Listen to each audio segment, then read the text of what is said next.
sur la situation en Afrique du Sud, nous suivons avec beaucoup d'attention ce qui se passe en Afrique du Sud, puisque l'Afrique du Sud est la première économie du continent. C'est le seul pays membre du G20.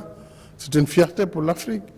Ensuite, nous nous sommes tous battus pour la fin de l'apartheid sur l'ensemble du continent et au-delà du continent africain.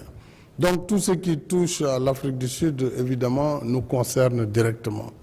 Évidemment, il y a des problèmes internes au sein de l'ANC, mais je pense que la sagesse va prévaloir et déjà, bon, le président ayant vu que son parti a demandé son retrait, compte tenu de l'impact du parti là-bas sur la marche des institutions, il a accepté finalement de partir. J'espère que les autres aussi sauront lui donner une sortie honorable dans le respect du travail qu'il aura mené à la suite du président Mbeki et Mbeki lui-même à la suite du président Mandela. Donc c'est un héritage historique.